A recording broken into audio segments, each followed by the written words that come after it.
Yeah. Okay. So I'm not sure how many of you were there in IC01 class, but you know, maybe I just want to give a general advice about IC02 as well. Um, Basically, when you're preparing for an exam, it's more about two concepts. One is on the memory, another one is on the concept related questions.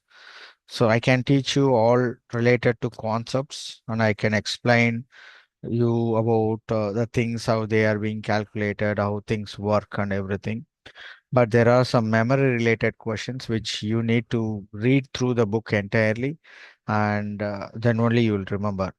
So there are a lot of memory related questions which they will analyze usually, the year when IRDA was established or when LIC was brought into, uh, you know, uh, enacted to regulations, all these things will be kind of a memory related questions which will be tested.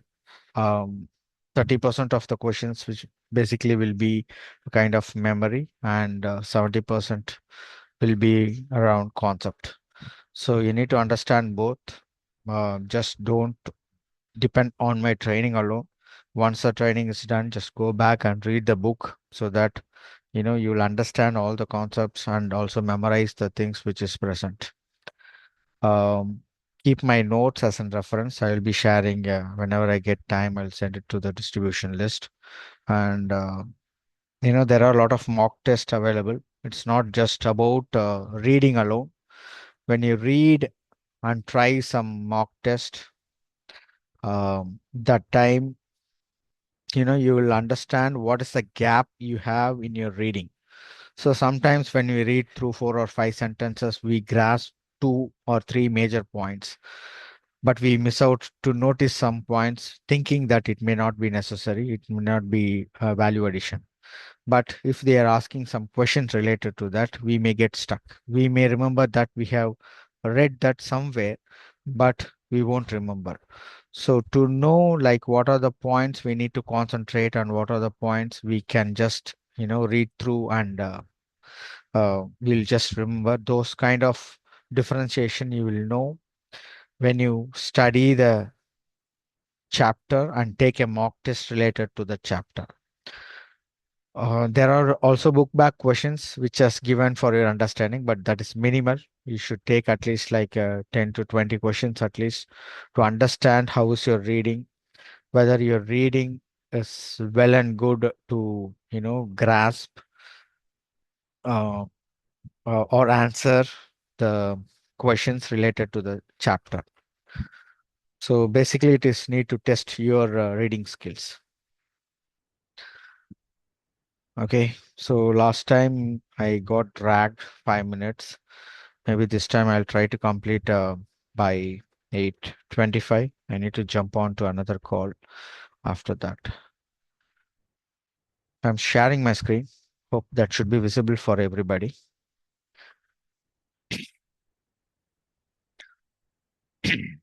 So IC02 is little tough when compared with IC01. It's not really tough. IC01 we can read and remember a lot. IC01. So IC02 is more of a dry chapters where we need to understand a lot of things related to insurance industry. Basically, uh, we need to remember about brokers, we need to remember about laws, insurance acts, and all these things. So they say it is little dry. So people, it's very hard for them to remember. So when they are taking up the exams, they just get unable to succeed because it's very hard to remember.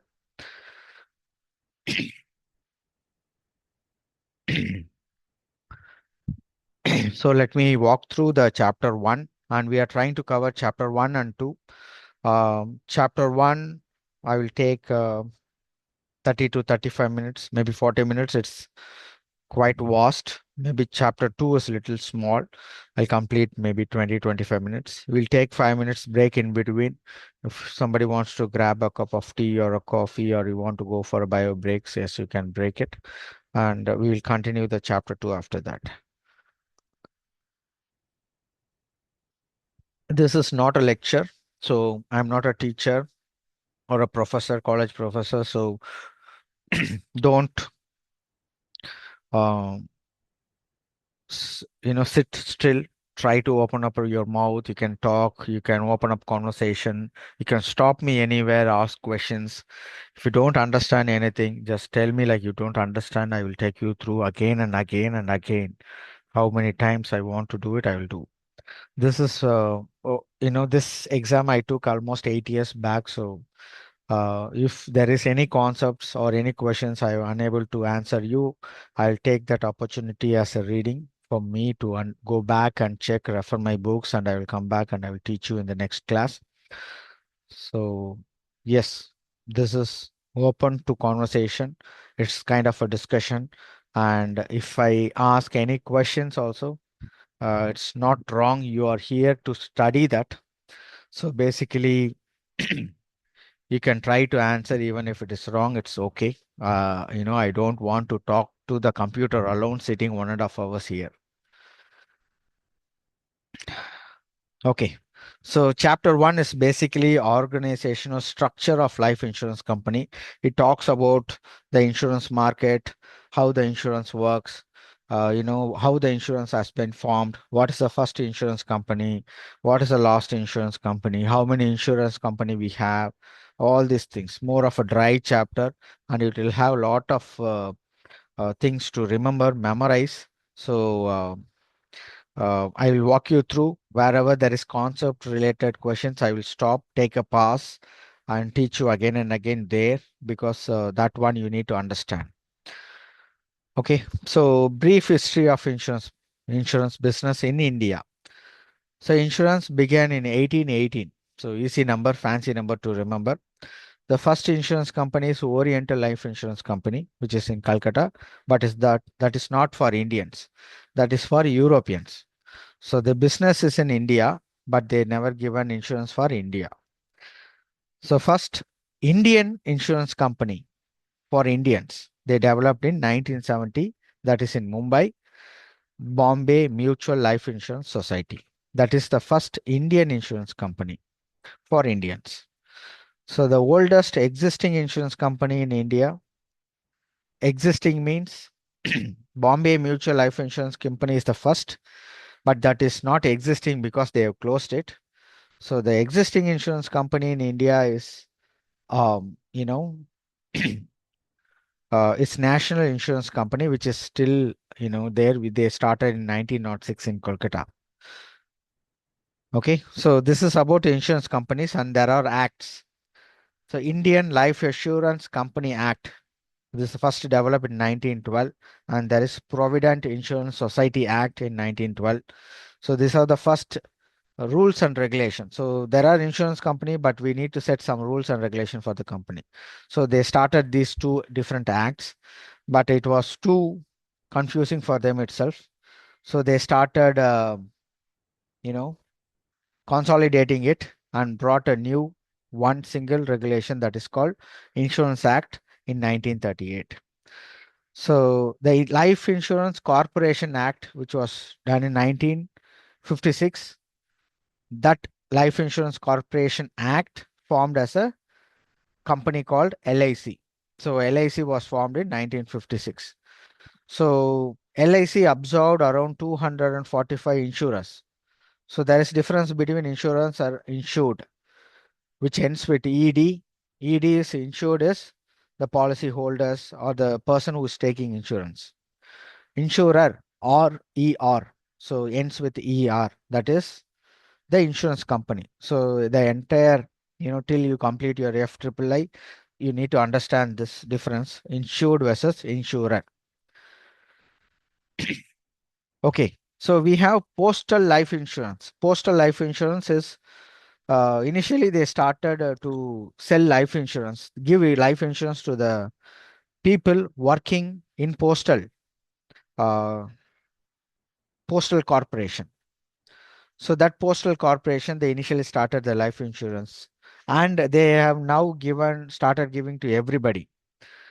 That postal life insurance is still exist, but that does not come under Insurance Act or LIC. That is a separate insurance. It is not a company; it's an insurance. So postal life insurance, you can buy that insurance through post office. And there is one more insurance, is rural post life insurance, which is for especially for the rural sectors, because rural sector people, they very rarely they are aware of the life insurance, and they very rarely they pursue life insurance. So there is a special rural postal life insurance policy for people who is living in the villages. So any questions so far?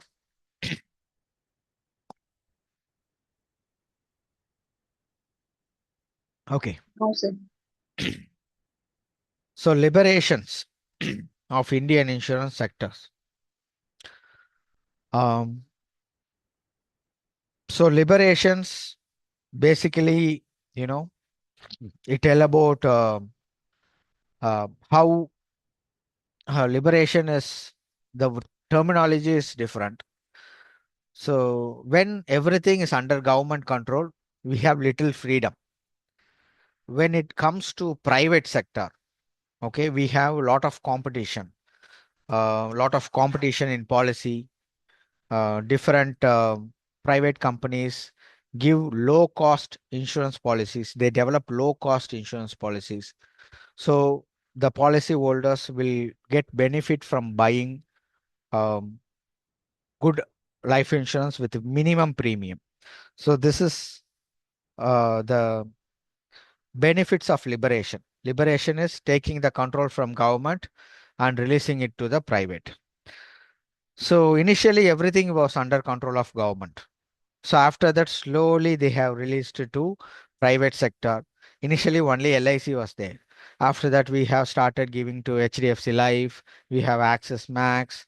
We have SBI Life Insurance. We have ICICI Life Insurance. Different private sector came into play, and it is very competitive. And we are getting good, flexible life insurance from everybody. So this is what liberation is. So Insurance Regulatory and Development Authority, that is IRDAI. Okay, so initially Malhotra Committee, this name you won't don't forget. So they started, giving some organized way of Life Insurance Act. So they started in 1993. So they given IRDA Act in 1999. Okay, and it incorporated in 19th April 2000. So that name changed to IRDAI, Insurance Regulatory and Development Authority of India, in 2015. So, this gives some rules and regulation for the insurance companies and other things, like how to follow the rules and regulation, how to develop a policy. They set an upper limit and lower limit. They cannot charge go very low. They cannot charge very high premium also. So they give upper and lower limit so that people can play around, uh, you know, on their changes or benefits within that border only. So they cannot move beyond that. So IRDA composition. So IRDA itself, like they who forms that IRDA? We have a chairperson, and we have maximum 5 whole-time members. They regularly work for IRDA, and we have maximum 4 part-time members. So they are all appointed by central government. And sections. So IRDA has one section. Section is one part of the rule where they give, regulate, promote, and ensure orderly growth of the insurance company. So basically, they gave rules and regulations to the insurance company how to operate. Okay. So FDI is foreign direct investment. So initially, when insurance companies started in India, um, they don't have they don't allow foreign companies to invest in India. So basically, they restricted it. What happened is, after 2000, they allowed the foreign investors to come and invest in India. So, but they set a limit, like how much they can invest. So FDI is foreign direct investment. So they started investing here, but they cannot directly invest. They need to tie up with some insurance company and they can invest.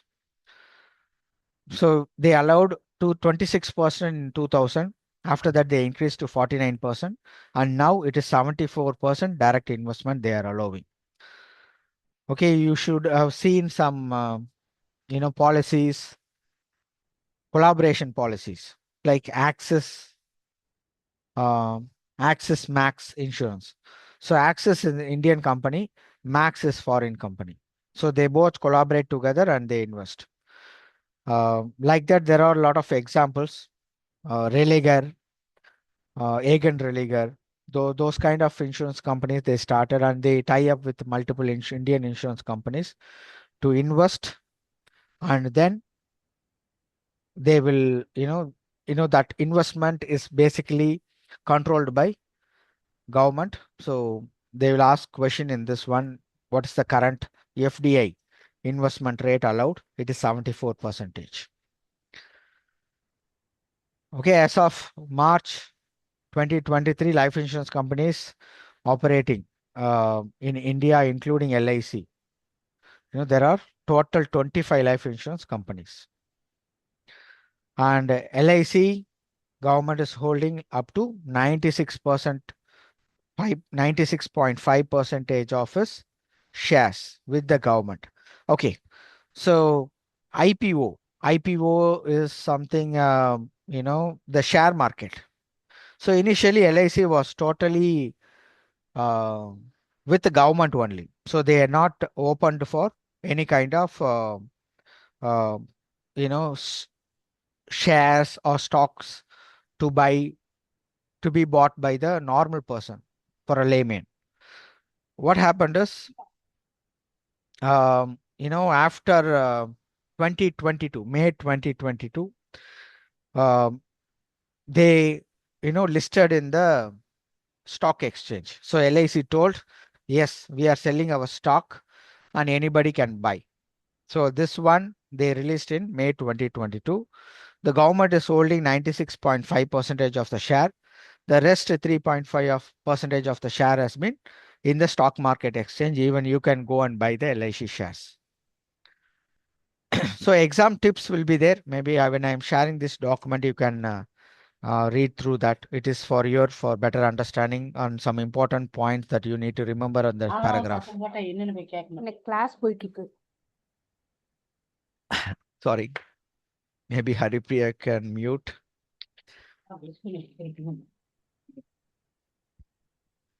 Okay, I mute. Okay, you're muted. Thank you. So all these things happen when you are taking classes from home. I totally agree with that. No issues. So mission statement. So everybody, when they start company, they will have a mission statement. So mission statement always, it's very easy to give the mission statement and very difficult for us to remember and, replicate in the exams. So mission statement is IRDA is basically, if somebody, they are very much keen about the policy holders. So insurance company should not, take care of the policy holders. They should not, um, deceive the policy holders. They should not cheat the policy holders, and they should not delay anything. So anything, if claim is there, it should be, they should not delay it. Immediately they should investigate and release the claim. And they should set, promote, monitor, and enforce. They are the regulators.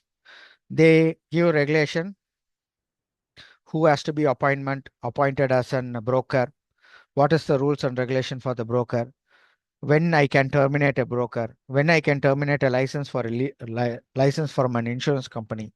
All these things are regulated by IRDA. So any claims, they need to settle it quickly. They cannot, there may be some delays, that's okay, but there should not be, unforeseen delays. One claim cannot be go unsettled for 2 months, 3 months like that. They should promote fairness,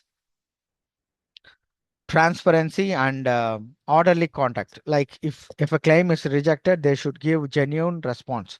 Why this is rejected, and what are the things you can do to go and appeal for, if you want to go and appeal for ombudsman, if you go and appeal for a court, what are the things you should do? All this transparency should be there.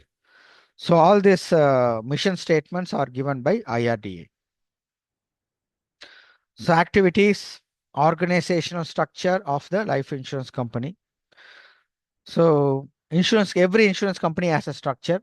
So this also was given by the IRDA, like what are the, how the structure should be in a company and what are the activities they should do. First, we'll see about the activities. So basically, insurance company, they deal with insurance.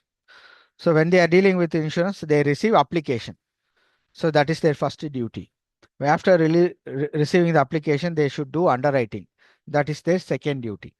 After underwriting, if they are eligible, they should issue the policy. That is their third activity. If they are issuing the policy, that means they are into some contract. So they should honor the contract. If they are telling that I should pay your claim, they should pay your claim. That is their fourth duty. And policy serving. If there is any changes in the beneficiary, if there is any correction, if they want to change the mode of premium, everything is policy serving. So they are servicing the policy holders. So that is their fifth duty. And there are other duties within the organization like HR management, product development. Product development is new insurance product they should develop. So there are other departments like actuaries, investments, accounts, and regulatory compliance. So all these things they should take care. So these are the 6 duties, activities of a life insurance company. So organization structure. So LIC is a corporation. It is created in 1956. We already seen that. So all other insurance companies come under Companies Act. They don't come under Life Insurance Act. Life Insurance Corporation Act. LIC comes under Life Insurance Corporation Act. LIC Act. Remember that. So all other companies come under Companies Act, but regulated by IRDA. Companies Act is General Companies Act. In 2013, they have developed. So this gives how the company structure should be. Okay. And they give the rules and regulations. So maximum foreign shareholder is 74% that we already seen. Sorry, that is in the FDI, foreign direct investment. The maximum is 74%. It is changed in 2022. Okay, so the share, there are 4 life insurance companies in India. They are listed in share market. Apart from this, others and all, it's not listed in share market. We cannot buy their shares. The 4 insurance companies are ICICI Prudential, SBI Life Insurance, HDFC Life Insurance, and LIC. Only 4 life insurance are there in the BSE and NSE share market listing. And 2 different structure they can follow. Tall structure is pyramidal structure where we have CEO on the top and we have director, associate director, managers, senior managers, like that. We have a pyramidal structure. Or we can have flat structure. We don't have multiple levels, maybe 4 or 5 levels will be there. We have underwriters, we have directors, managing directors. Very flat structure. They don't have 10 levels, 12 levels. And key departments. So this is common for every companies. So insurance company have the same kind of structure. So they will have accounting department, they will have financing department, they will have investment department. So apart from this, they will have underwriting, claims, and they have policy serving department. Common department are everything, IT department, development department, HR development, everything will be there. So specific to underwriting, specific to insurance companies, underwriting, actuary, claims, and new business development like policy serving departments, and we have new business development. So head office. So this is one of the questions, exam related questions. So we have head office and branch office. Most of the head office are located in Mumbai or Kolkata. The branch office will be there in all state and districts. But head office, they serve some functions. So those functions are not done by the branch office. So what are the functions are done at the head office? Actuarial valuation, investment, statutory accounts, audits, ERM. ERM is risk management, product development, and HR development. All these functions are done at head office. You need to remember that. Any questions so far? Okay. No question. So yeah, thank you. We have organizational structure of postal life insurance, that is post office life insurance. So I told life insurance is different. Postal life insurance is totally different. So they don't come under that IRDA regulation. Postal life insurance, initially they developed for post office staffs and they are now giving for everybody. So this comes under the Ministry of Communication. Communications, postal is communication. They are sending letters. So you can remember this comes under Ministry of Communication. So this is headed by Chief General Manager, PLI, who reports to PLI members and Chairman of Investment Board. Very hard to remember, but somehow you need to remember all these things. This I can teach you, but this is not concept related questions. These are all memory related questions. Okay, then we have, this is head office. Then we have districts. Okay, so district postal head office, and we have sub districts also. Okay, so they take care of the operations related to the, which is in the districts. So premium are collected at the post office level. So if you're taking any policy, post office, postal life insurance, you need to pay the premium in the post offices. So final accounting is in the Kolkata. So there are more than 1,50,000 post offices across India. So appointment of life insurance agents and the duties. Okay, so these are all like something related to memory, but you can easily remember. So agents, you everybody knows about agents. Agents are, who sell the life insurance product. Okay, so there are two types of sales. One is push, one is pull. Push is something we need to, brainwash them for selling a product. Pull product is something they are attracted towards us. So no need for major advertisement, nothing. They will come and buy the product. Example, like iPhone 17 they released, everybody was standing in the queue for buying that one. That is pull product. No need for an agent to go and sell it in every house. Show this is iPhone 17, this has a lot of features, please buy it. So no need to do that. So push product, insurance policies are push product.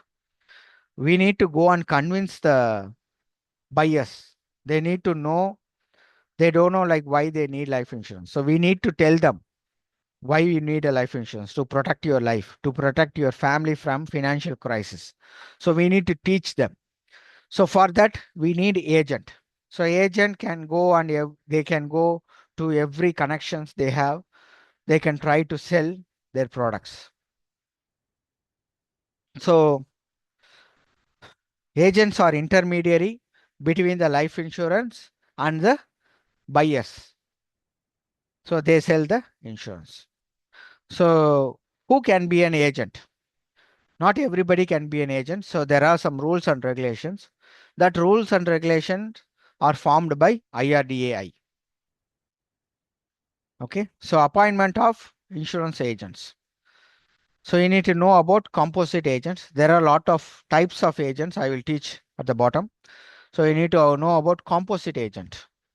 So composite agent is they can sell multiple life insurance. I mean, they can sell multiple products, but only one rule.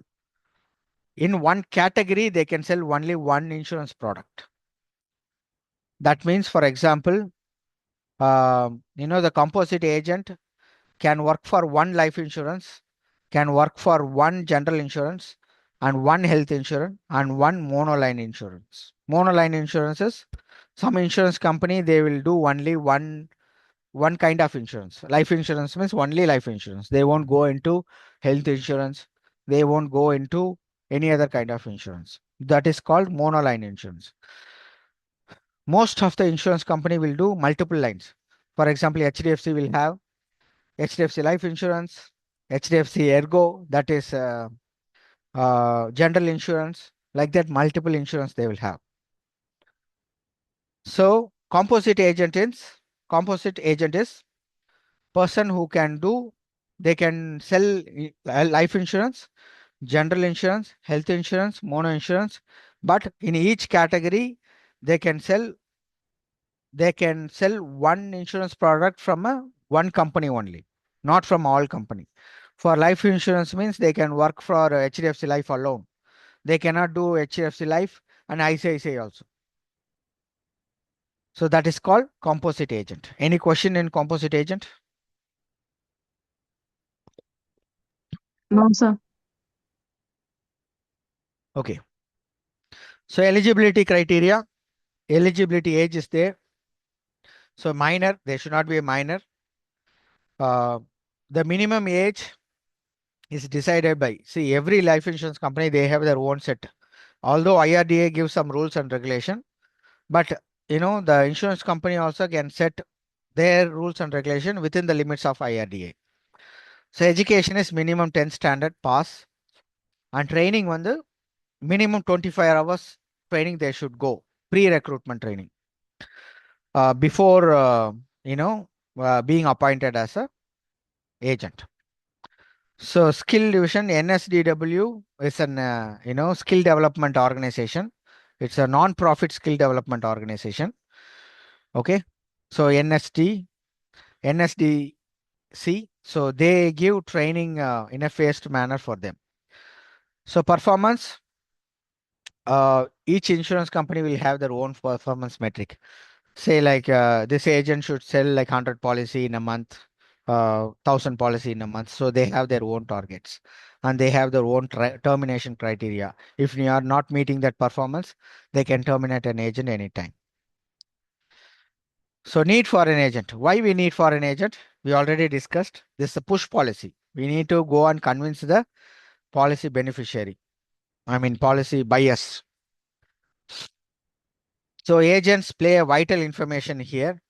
So they can give personal guidance. Personalized guidance means they know, like, for you, you have you have a wife, you have two children. They know like what is the insurance, insurance policy will set, which insurance plan will be best fit for your family or for your business. Like that, they know they can give a personalized guidance. So appointment of agents. So this is also a regulation from IRDA only. So regulation 4, that is a regulation 4 is a rules and regulation. This gives eligibility condition, like what is the eligibility condition for the agent.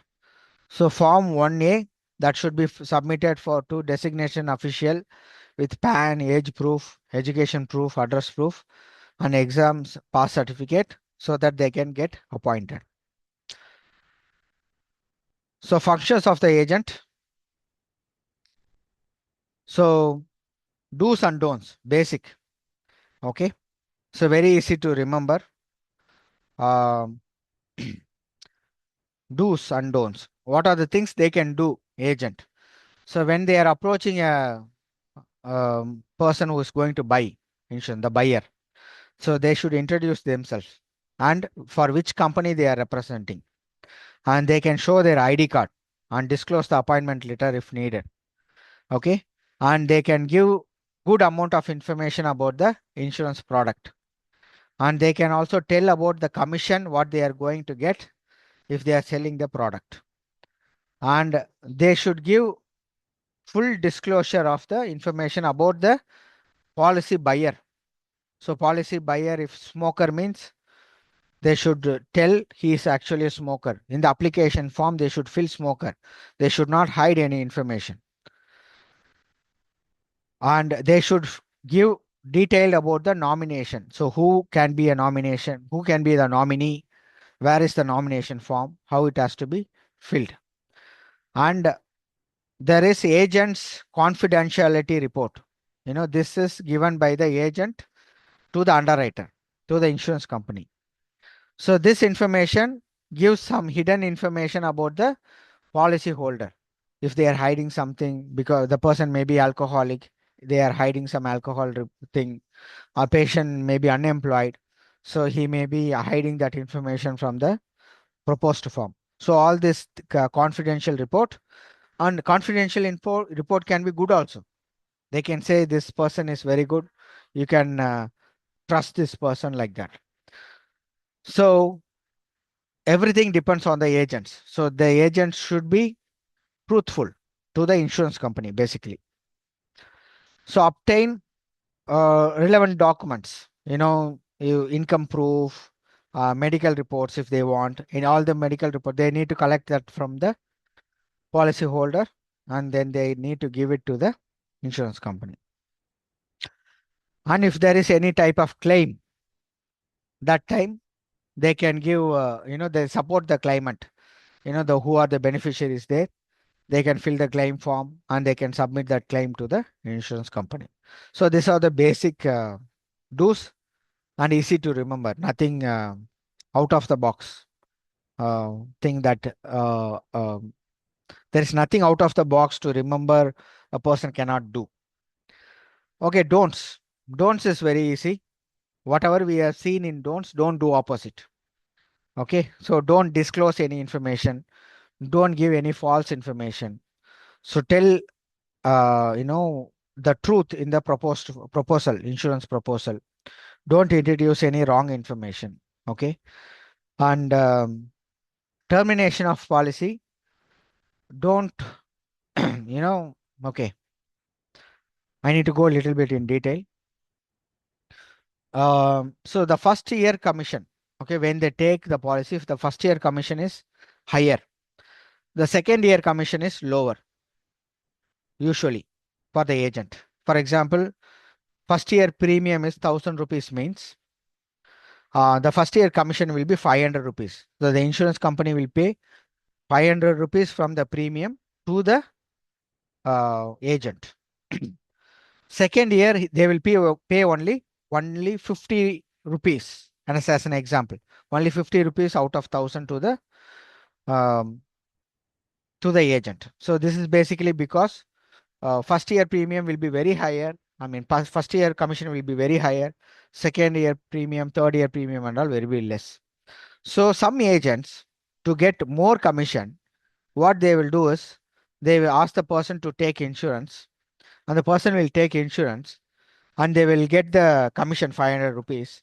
After 1 year, they will ask that person to terminate the policy and take new insurance from some other company. So every year that agent will get 500 rupees as a commission, because every time he is insisting that policy holder to take new insurance after terminating that. That is a very bad practice. You should not do that. So that is called rebating. Rebate, R-E-B-A-T-E. That's an important question. You need to remember that. Rebating is asking the person to, sorry, that is not rebating, that is churning. It is not in the book. Maybe you can remember that. Churning or twisting. They call it as churning or twisting. Okay, so that is every year they will terminate the policy, they will take new one. So that is a very bad practice that nobody should do. So I'm going to the next one. Any questions? Okay, No, great. No, sir. No, sir. Remuneration. Remuneration is commission. Remuneration, something we are giving as a salary for the agent. So for that also IRDA has given the rules and regulations. So, and it can be changed by the insurance. The IRDA will say like upper limit and lower limit. So from 500 rupees to 1000 rupees, anything you can give. Some insurance company, they will set 500 rupees as a commission. Some insurance company will set 1000 rupees as a commission. So it depends on the insurance company. So commission is the compensation or the remuneration as a reward to the agent. That's why they are selling the policy. So total commission should not exceed the expenses of management. That is, if the premium is paid 1000 rupees means they should not give 1500 rupees as a commission. It should not exceed that. Okay. So board approval policy for payment of commission. So each insurance company, they will have a board of directors. They will decide what is the commission to be paid and they will have the policy. Policy means that internal policy, rules and regulations, that policy. They will decide like how much first year commission, second year commission and all. This changes with every insurance company. So continuation of agency, minimum business requirement. Okay, so agency, any agents can be terminated. So they should give minimum business. They cannot say like they cannot become an agent and for 1 year they will, if they are selling only 10 policy, 20 policy means there is no use. The insurance company will terminate them. So they will set a minimum business. So if you are being appointed as an agent for LIC, they will say you should sell at least 100 policy this year, 200 policy this year. So that is called minimum business requirement. If they are not doing so, they will terminate that agent and they can reappoint another agent, and same agent also they can be reappointed with some terms and conditions. So rebates. Rebates, I already told you. Okay, I didn't tell you. I told about churning and twisting. Rebates are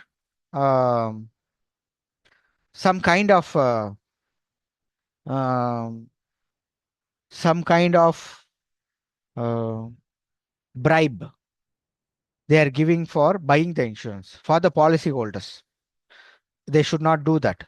For example, insurance, if the agent is asking a person to take insurance, that person is taking insurance. So for taking that insurance, that broker is saying, I will get 500 rupees as a commission. If you take insurance under me, out of that 500 commission of what I am getting, I will give 250 rupees as a reward to you. So that your premium is not you are paying 1000 rupees, you will be actually paying 750 rupees. This is called rebating. They should not do that. So rebating is inducing someone to buy insurance by giving some kind of false promises or some kind of bribe in kind of money or kind of gift, anything they can give. They'll say like, you take policy to me, I'll give a new mobile to you. So these kind of things and all called rebating. They should not do that. So it is, if they are doing rebating, okay, the agent will be terminated and there is up to 10 lakh fine for them. So trends in life insurance distribution. So life insurance distribution has, okay, distribution channel is like from insurance company, how the life insurance policies are sold. This is distribution. Okay. So agent is one of the distribution channel. Like that, we have multiple distribution channel. One is corporate agent. Corporate agent is big agent. You know, they have their own company, agent company. They will have 100 to 200 insurance agents with them, and they sell insurance in a large quantity. So they are called corporate agents. So corporate agent, important point to note it down. Corporate agents can tie up with maximum 9 life insurance company, 9 general insurance company, and 9 health insurance company. They cannot do for 10th one. So IMF is insurance marketing firms. So after you know corporate agents, there comes the insurance marketing firms. They are a little smaller than corporate agents. Just a second.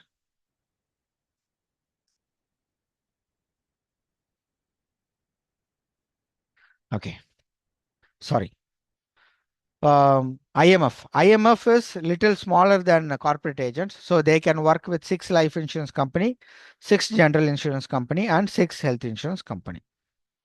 Then we have insurance web aggregators. Web aggregators is they have a website, they sell insurance through website. Example, Policy Bazaar. Most of you seen Policy Bazaar advertisements when you are searching through Google. So this Policy Bazaar's, this Policy Bazaar, agents, I mean, they sell through through their website. They don't have an, big office like IMF or a corporate agent.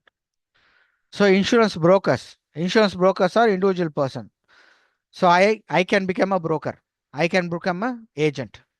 So I'm an individual broker. So I can become an individual agent, or I can become a composite broker. I can become a reinsurance broker depending upon my knowledge and the exams that I pass. So I don't have a company. I don't own a company. So we have direct brokers. Direct brokers is they don't tie up with any of the insurance company. They are not appointed by the insurance company. So they sell, they go on each and every house and they'll go each and every connections they have.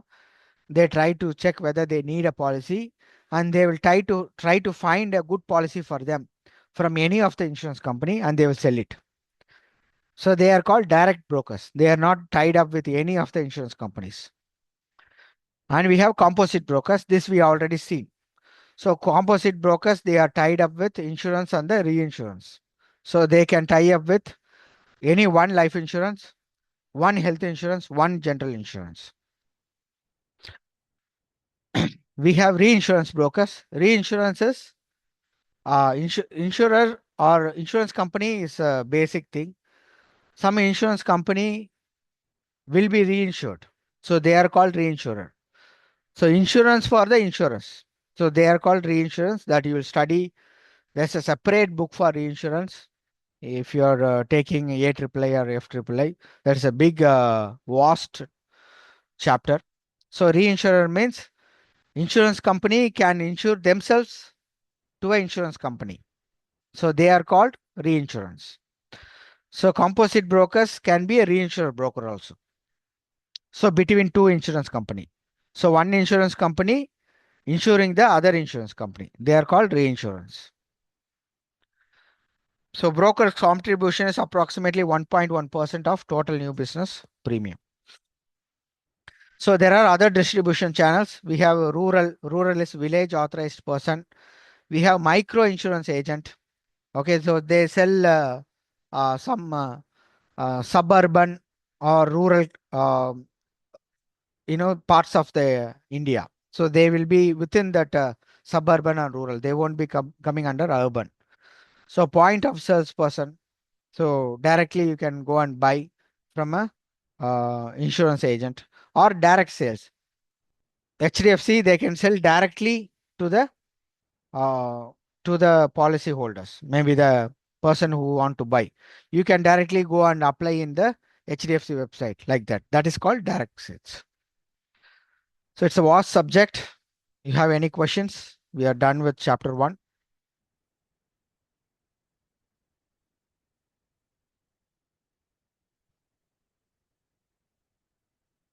Okay, we'll take a pause here. If you have any questions, just think through that.